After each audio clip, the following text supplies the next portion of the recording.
notes, how the subliminals, how the affirmations for sleep felt. It's a hit or miss for me. Good morning, besties. Hi, welcome and welcome back to my channel. My name is Onose and we're going to get straight into it. Today we are talking about intentional nighttime routine. We talked about intentional morning routines at the beginning of this month and the people loved it, and so they wanted to know, what do you do at nighttime? And when I tell you, it's the small things that make the big things, and your small habits that make your routines that have a big impact on your life. That's why we stick with our routines and our habits and all this good stuff. So let's get into it. I'm going to walk you through how my nighttime routine looks like. There are some things I'm going to talk about that I have not started implementing yet, but I do plan on implementing because this is a growing, constantly evolving community. And then we will talk about why I do each one and why I'm going to do each one. I usually start my nights off by dimming the lights. Now let me let you into this secret. In my apartment, there are actually no lights in the actual room. There are lights in the bathroom and there are lights in the closet. And this is how it was in my old apartment. And I never bothered to get like a lamp or a light for inside my actual apartment. But that was just it. So even when I moved to my new apartment, it was the same thing. Bathroom lights, closet light, and no light for the actual room. And remember, I don't have a lamp. So I just left it that way. I didn't end up buying a lamp. And so when I say dim the lights, I don't even need to dim the lights because the lights inside my actual bedroom are dim, because the only lights I have that I use in the night are the lights from my bathroom, which is actually perfect.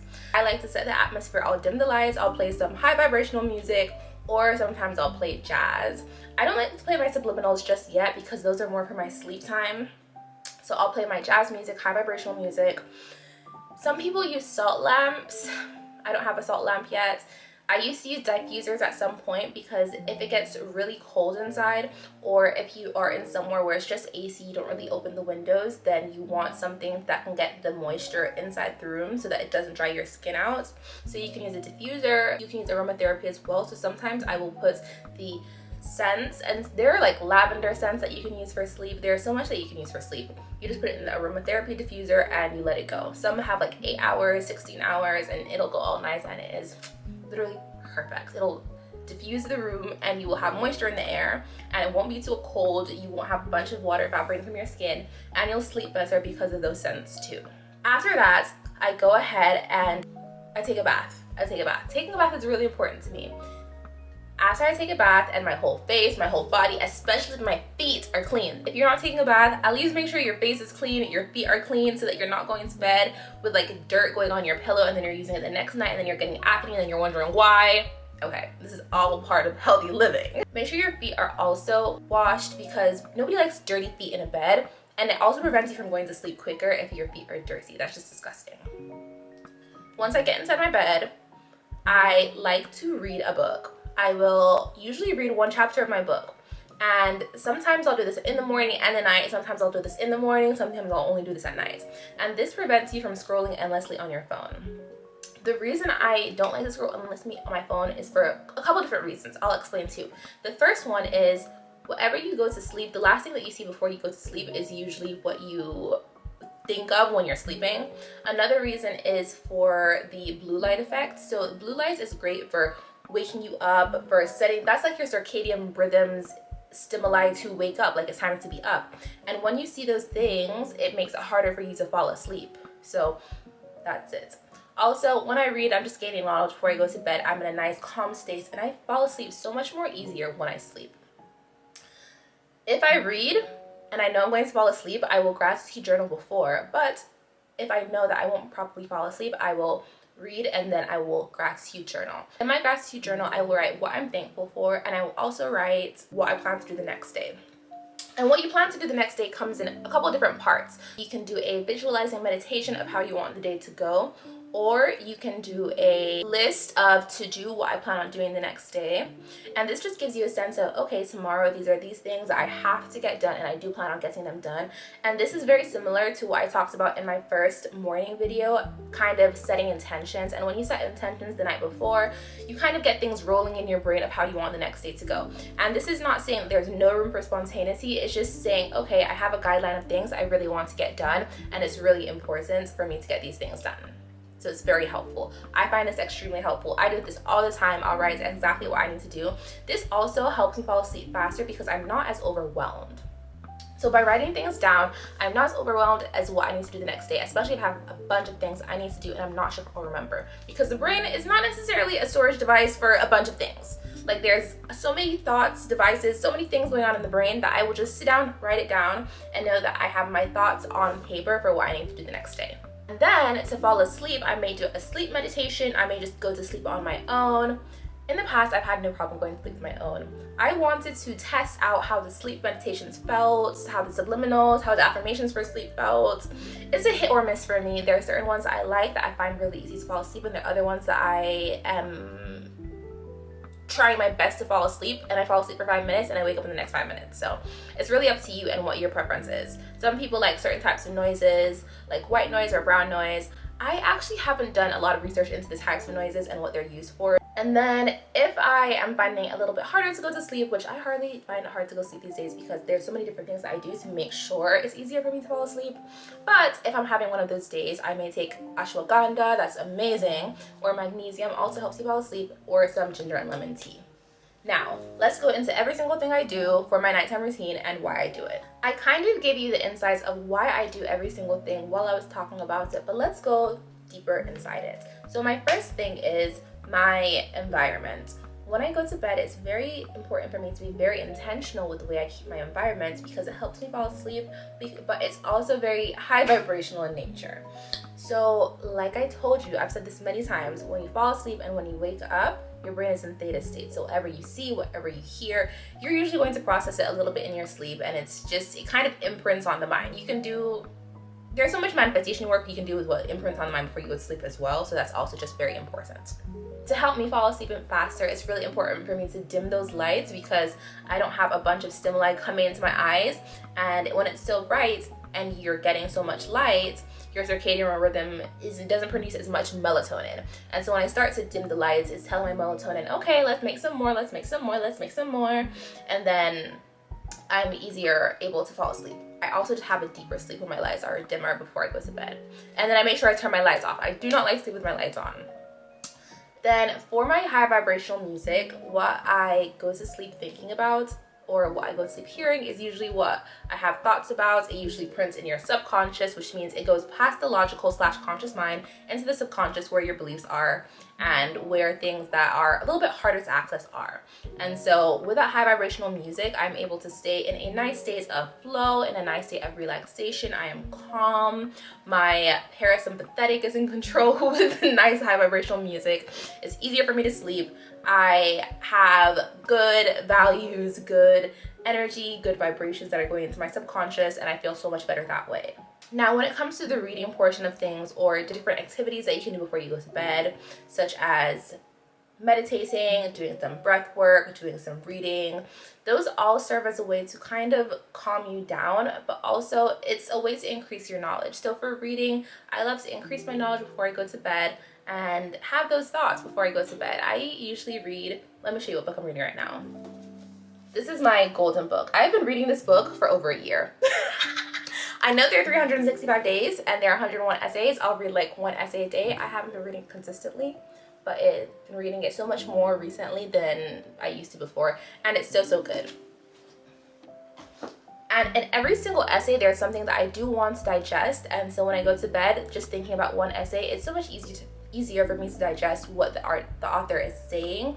And she says some very profound things in every single essay, so I get some time to actually think about what she's saying and apply it to my life, or to keep that knowledge with me for a longer period of time. Journaling is also a very important thing that you can do before you go to bed. I do gratitude journal more of. I really want to get into sitting down and like brain dumping or answering actual questions before I go to bed. There's so many journaling methods, but right now my baseline is gratitude journaling, and I'll write 3 things that I am grateful for. And gratitude is so important. Gratitude puts you in a state to receive everything good that's coming into your life.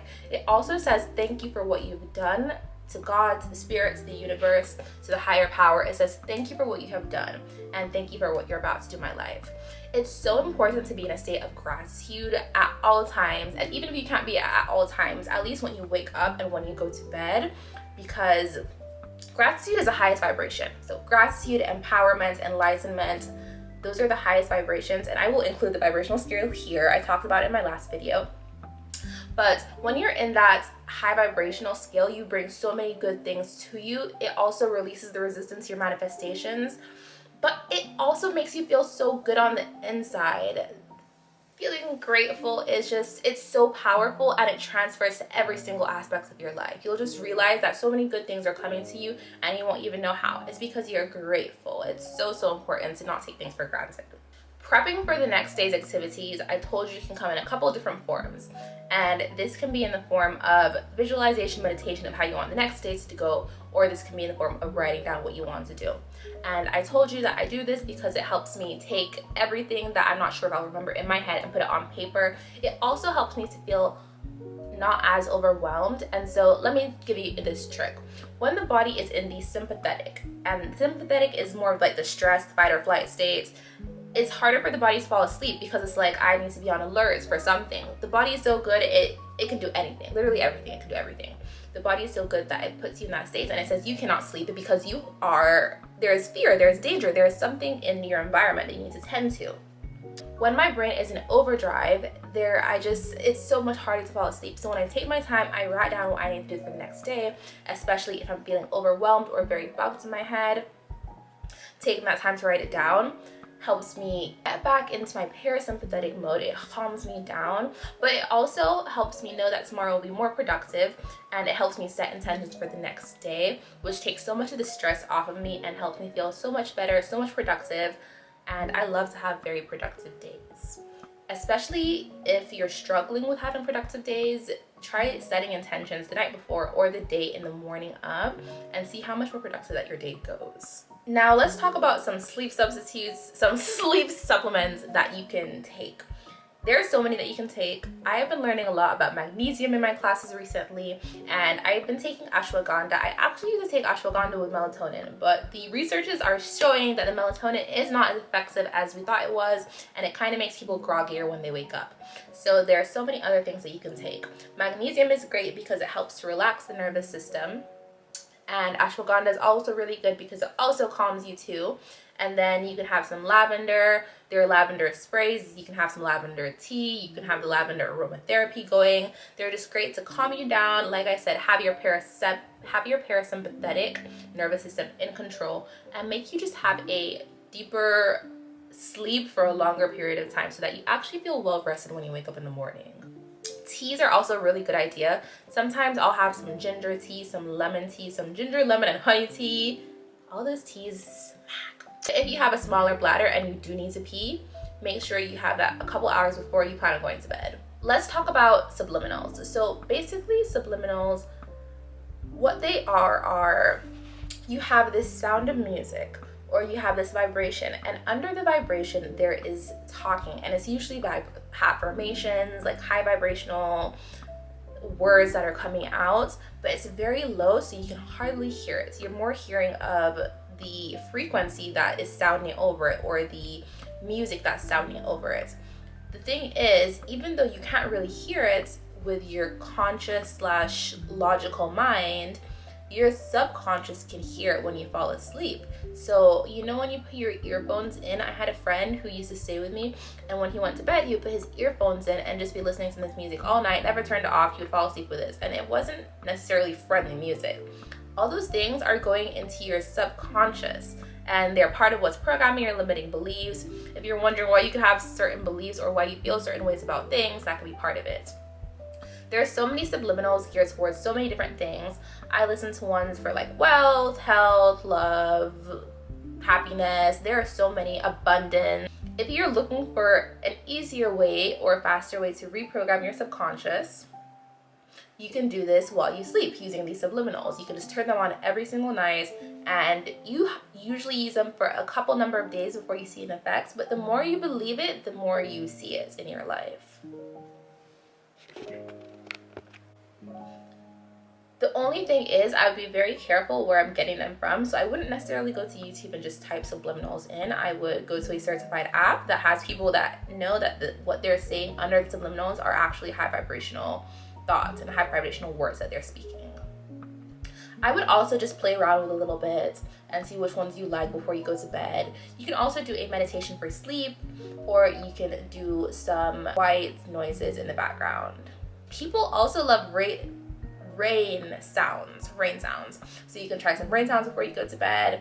I haven't tried them yet, but some people find the rain sounds, the ocean, the water very calming, which makes sense because that's some people's peace, hearing these rain sounds and the ocean. And some people love the water, so it just makes them feel like they're at home, and also puts their parasympathetic nervous system in control, which makes it so much easier to sleep. All right, besties, thank you for sticking by me today. If you want to know how I live my life high vibrationally, if you want to join the family, because this is a constant practice of showing up, doing things high vibrationally, and some nights you may not have the strength to do every single thing. So as I tell you in every single episode, with habits, we like to start them small and then we can build up on them. We also like to habit stack. I will do a whole nother episode talking about this. All the habits growth and all the information I have on habits is from the book Atomic Habits by James Clear. I do love that book. I do speak about it every single episode because it's so profound. It's so practical and easy to use as well. Okay, I'm so proud of you. You're doing so good. Take your time. And I'm so excited for us to kick off what February is talking about. It is so good. If anything that I spoke about resonates with you, please leave it down in the comments. Make sure you like, share, and subscribe. And if there's any other tips on how to have an intentional nighttime routine, please put it down in the comments below, because I want to know. I want to implement some more things. And yeah, the easier, the simpler, the better. So whatever floats your boat, whatever you resonate with, take it with you. And let's share this community with other people. I love you, and I'll see you soon. Bye, besties.